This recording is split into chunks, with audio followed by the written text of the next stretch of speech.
Shankaracharya's works, and Ramana Maharshi's also Upadesha Undiyar. That is Upadesha Sara.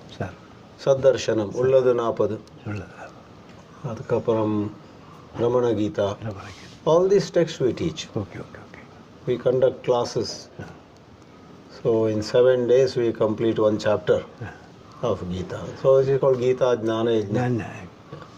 You are referring Bhakti Yoga, Jnana Yoga? Mainly Jnana.